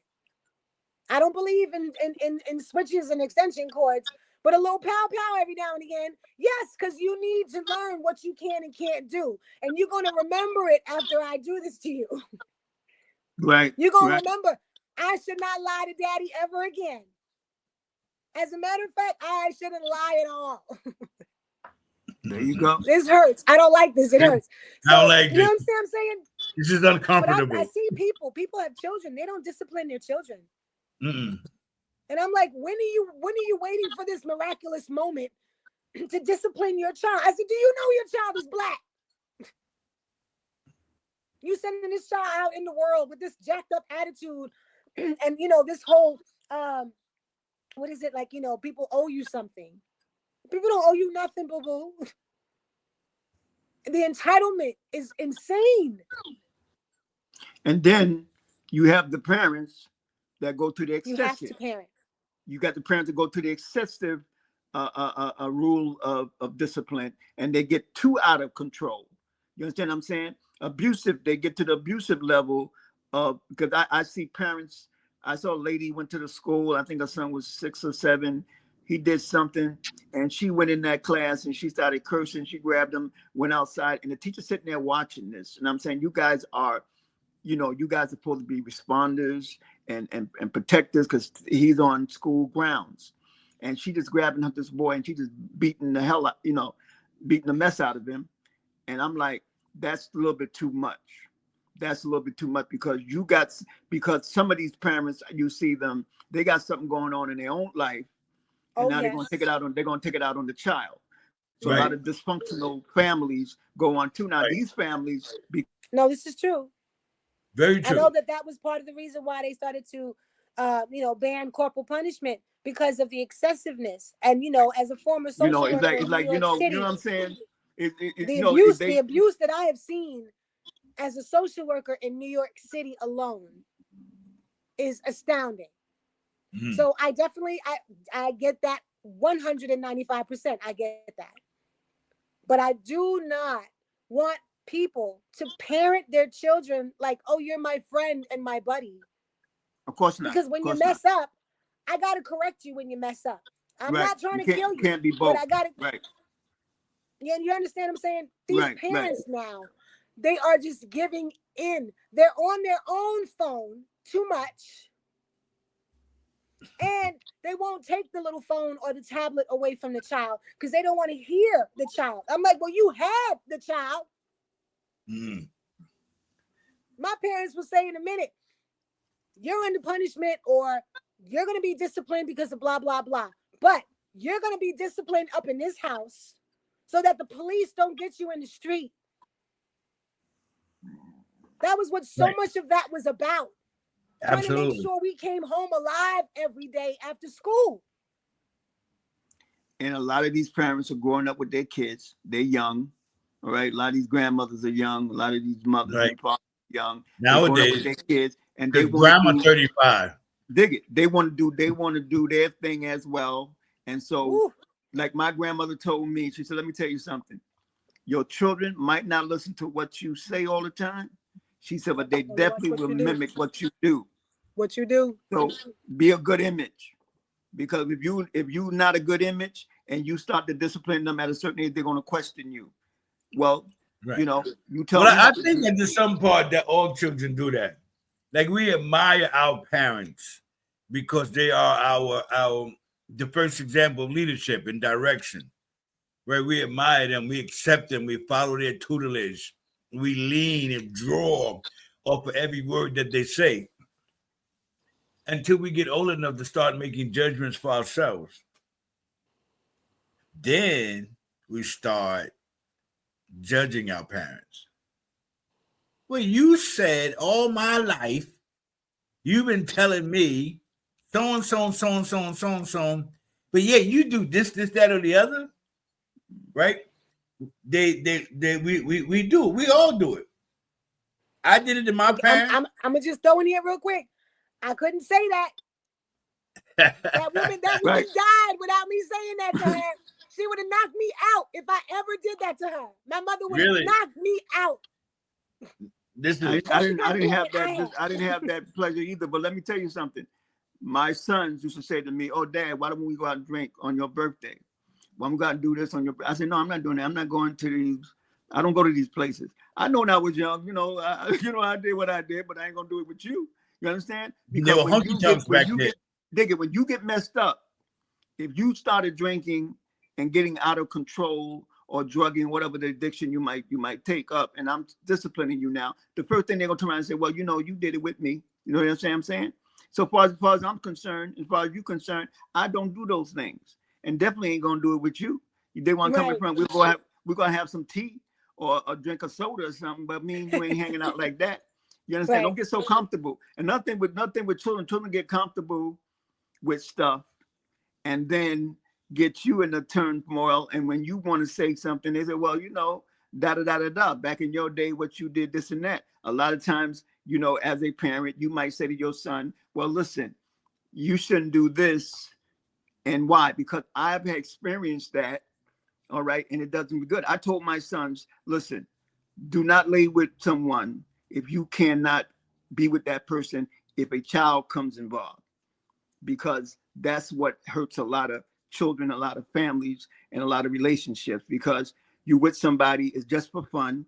You have no interest in her. She has no interest in you. But now you got to deal with this child, with a person that you have no common grounds with, or you really don't like, or you don't want to be around. And now here comes the other problems. And so sometimes, you explaining things before they happen, but they'll say, well, you did this, that, and the other. Well, they got nothing to do with what I did. I'm telling you the right way to do it, because I've experienced it. You know what I'm saying? Because I did it, so I'm letting you know you don't have to go that route.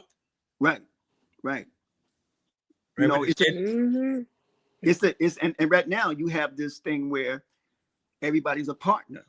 You hear men say, "Oh, my partner," and I told my niece, her man, they got a couple of kids together, and he called her partner. They're dating this new era of partners.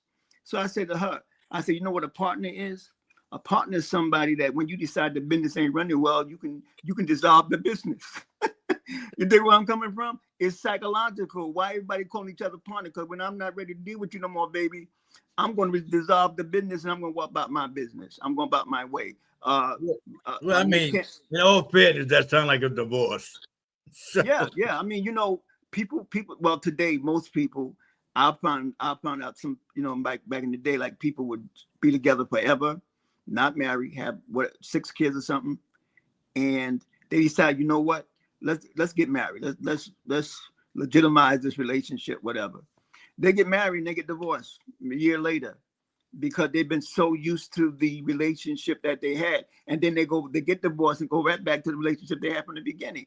You know what I'm saying? Because it becomes common to you and more comfortable. It's very difficult, not difficult, but if you're not really loving somebody, or you're not into the, a lot of people might want kids and stuff like that, but they're not really into the fathership, the mothership type of thing. It's very difficult to get yourself involved with somebody on that level. If in your heart, you're not there. You might love that person, you might love the relationship, but you don't love them to the point where, you want to be that involved or have an extensive relationship with them. And that's what you have today. That's why people jump in and out of relationships, and nobody wants to marry. Most rich women say, well, I don't need a man.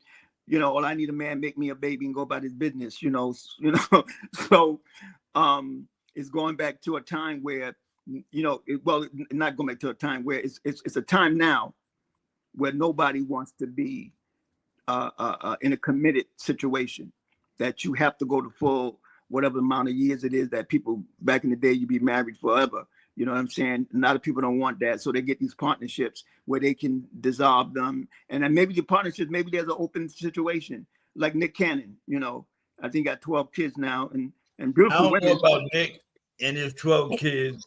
Right now, what I know is that when I turn on the news, I get very concerned about stuff that I see going on. Uh, just as to where we are. So, listen, I do want to say this that what I do see that's happening, that's working, people, and I want to congratulate us on this endeavor, and that is that I see that we are beginning to understand the game, right? Now, I want to get off the other topic, but I want to get back over here. We're beginning to understand the game. And we're beginning to see and understand that we don't have to go out on the street and riot. We don't have to go out on the street and protest. We don't have to do any of those things. You know what we got to do? Keep doing what we're doing. Keep collectively moving our money. All right? Oh, Listen yeah. to me. Listen. I've been saying for years and years and years that the key to all of this is collective economics. We are handedly bringing down corporations like Target. They are losing money for real. No Mhm. joke. They are feeling our wrath. Walmart is feeling our wrath. Tesla is feeling our wrath. So we see we have a formula that works. All right? Yep. We got a formula that works. We just got to keep on top of that formula. We just got to perfect it. Right? So we Absolutely. see what is happening when we learn to pull our money out of a company. All right? Cut them off. We're going to send no more money over there. What we're going to do is we're going to take all our little bit of dollars, put them together, and we're going to go over here. Y'all don't want to support us? You don't want to do DEI? Now, here's the funny thing. When you look at it, most of us wasn't the recipients of DEI anyway. Mm-hmm. It turned out to be mostly white women. Handicapped. Just like Civil Rights Act. Right. Mm-hmm. So they're the ones, right? But your actions was taken against us. You did what you did because of us, although they're the ones that's reaping the wrath from it. Because Mm-hmm. you thought it was us. And it turns out it was your cousin Billy Bob and Betty Sue and Yep. Mary Jane that In is Kentucky. affected by these. You didn't know that, Right. though. You didn't know that because you looking at TV. You didn't know that because you believe in what they're telling you on the news. You didn't know that because you got in your mind that there is no way that these niggas is better than me.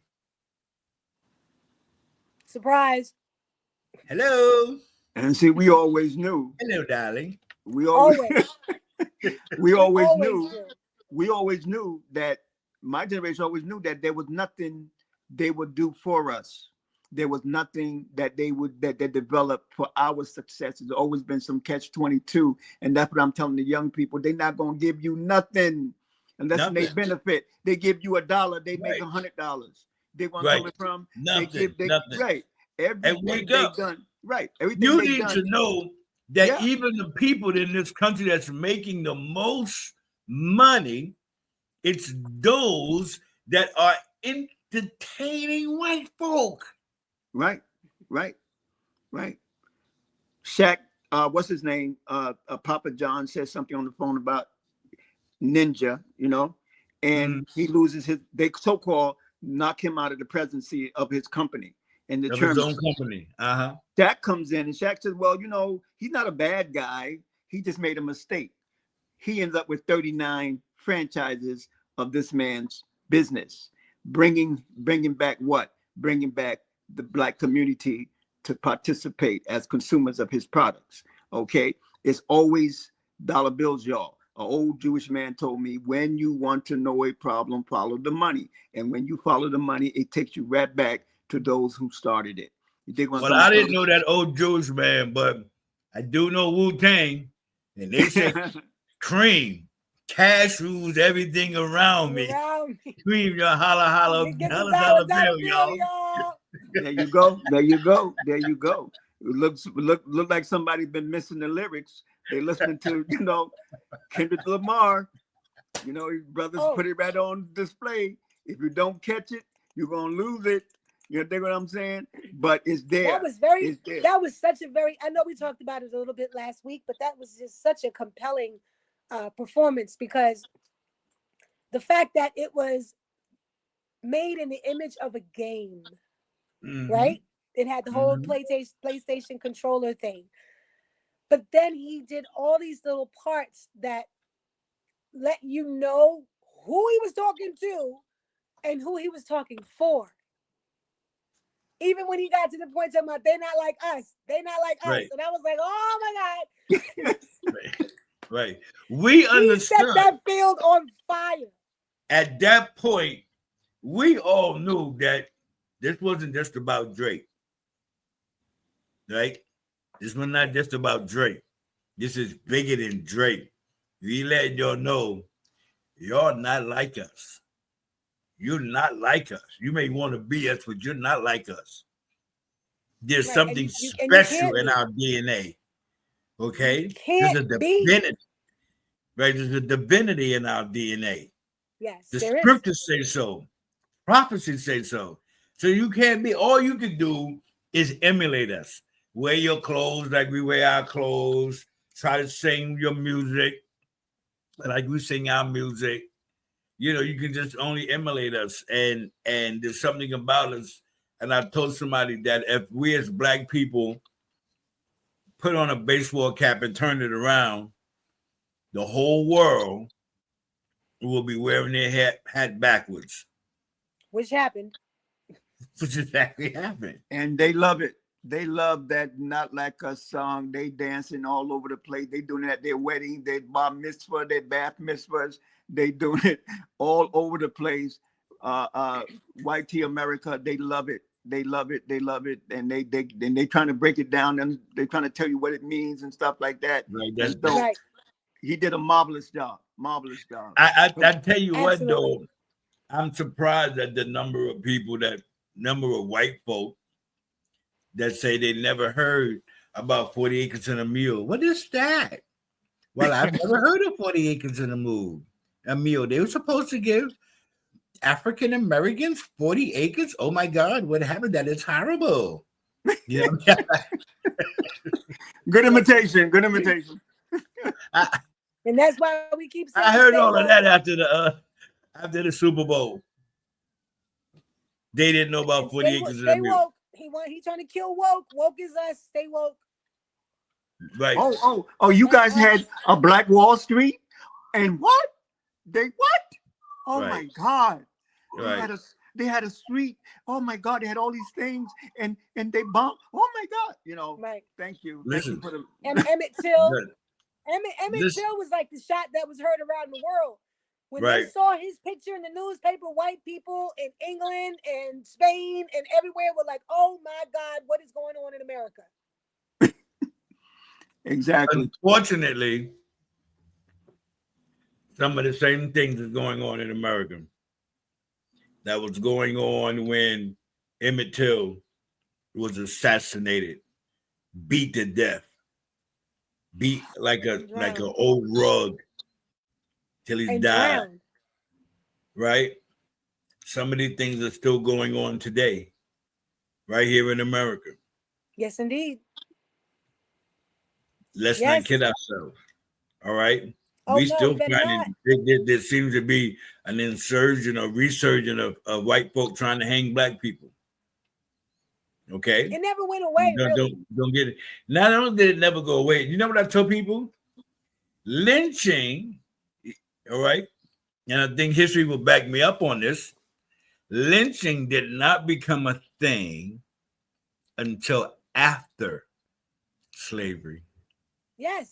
Until after we were free. Until after we was free. Yes, lynching was the weapon of Jim Crow. That was their weapon in Jim Crow was lynching. It caught on like wildfire. Everybody was doing it. And you could not go down the road without coming up upon several or one black person hanging from a tree. Mm-hmm. The worst part about that, I can't even say the worst part because the whole thing is absolutely horrible. But when Billie Holiday wrote Strange Fruit, Strange Fruits, yes. most people don't know that Billie Holiday was killed in a hospital because either the chief of police or the governor wanted her to stop singing the song, and she wouldn't. So they arrested her and handcuffed her to a bed in a hospital and let her die. That's how Billie Holiday died. Most people don't know that. It's over a song. And Lena Horne always said, you know, she never referenced back to Billie Holiday, but she always said the fear of singing the music the way you want to do it. She said the fear of it, you know, back in the days. And so, you know, reference to things like that. And so we know, and that's why I said, you know, be ye always aware, you know, you don't get so comfortable that you think, don't get so rich and so whatever you think that is, that you feel that you know, you above everything. We all here together. I tell brothers and sisters all the time, whether you come from Caribbean, Africa, wherever we all one wherever people. you come from, if we all if we all not to sneeze, we all going to get pneumonia. And so when we understand that we're connected, there's a reason why it's so easy to call the Caribbean, to call Africa, and to talk to brothers and sisters anytime you want and get information. And we're so connected now, politically, socioeconomically. We know what's happening to our brothers and sisters in Africa and the Caribbean, and we have to be concerned with one another. They want coming worldwide. The day that we stop being, and I was on a site with Caribbean brothers and sisters and African brothers and sisters, and I said, listen, I'm concerned about you. I hope you're concerned about me. That's my message to our people. Be concerned about one another. Like you're concerned about your mama, your daddy, your children. Let's be concerned about each other. You know what I'm saying? Yes, because we always believed that we were all a family. Amen. That is an ancient African philosophy that we are this human family. And as melanin dominant people, we are basically related all over the world. And we got to move and act like that and greet each other that way. Like that's one of the problems. If we can ever, just like you said, Reverend, if we can ever just come together on the simple fact that we're Black. That's it.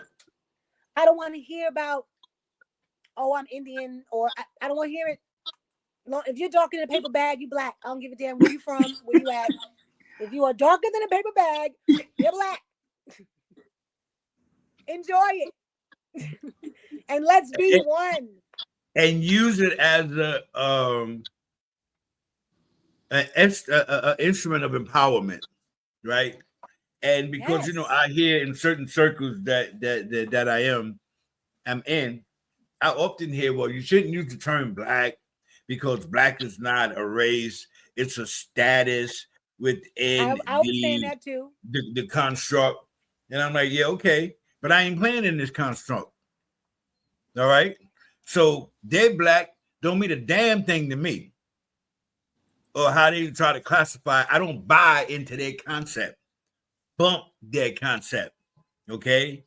We Black as a means of us all coming together.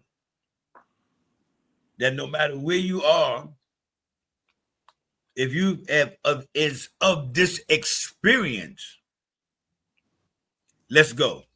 Mm-hmm. And Absolutely.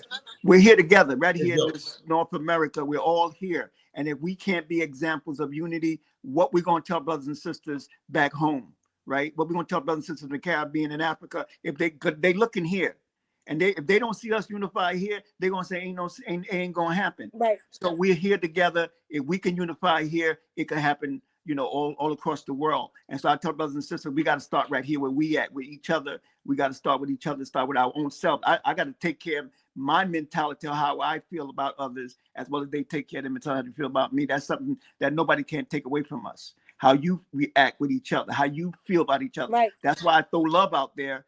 Because I like everybody else, you get that resistance and you throw back. But I try to throw the love out there because I'm trying to bring the concept of it, to the rest of us. You know what I'm saying? Somebody got to take the first step. You know what I'm saying? Oh, Somebody I'm moving and doing in it. I am moving and doing in love. I am greeting my brothers and sisters wherever we are.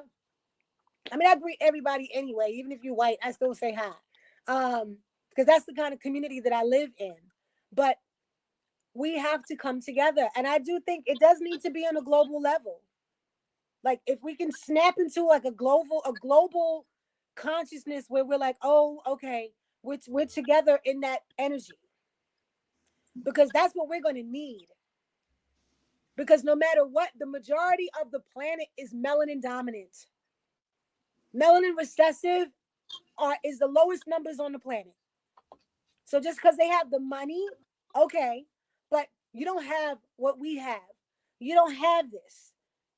You're not bathing in melanin everywhere. Melanin is a consciousness that allows us to interact with the cosmos and the sun and each other and every ray of light.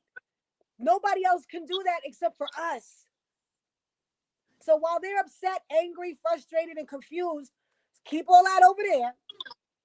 Because I know what we're rocking with. I know who we are. We are the children of the universe. I know that. That is why we were chosen to be the first human being on this planet. The fact that the Black woman was chosen to be the progenitor of life on Earth. Let's go. That is the magic of us. And Right. no Massa, no slaveholder, no Trump, no Musk. None of them can hold a candle to what we have and who we are. None of them. That's why they're so upset. Because they know that. Y'all, because they don't have your genitalia. They all mad at y'all. They mad. That's and now true. they start raving mad. I had nothing to do with that. Okay. I say this: the Rolls Royce is a car everybody want to copy, and when they can't copy it, they get mad. And they want to flatten the tires. There you go. Right. There you go. There you Break go. the windows.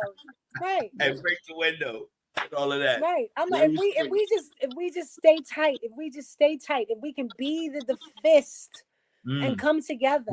Right. Like nobody nowhere will have anything on us. We see what's going on in Africa with Traore and Lumumba. They doing their thing. They're doing their thing. They're doing their thing. So we ought to be a part of it as those that are in the 6th region, okay, in the diaspora. We have a role to play, even in that. So, I'm glad you brought that up. You're absolutely right. They are doing we have a role to play right here. We right. got a role to play right here because this is our country. That's they are the invaders. Right. We are the original inhabitants of this hemisphere. Like, if we can ever get on our soapbox and go off, because if I could ever either write a letter, send an email, or say in person anything to Donald Trump or an Elon Musk, I'd shred their asses. You don't have what we have. And now you're going against the children of the divine Most High.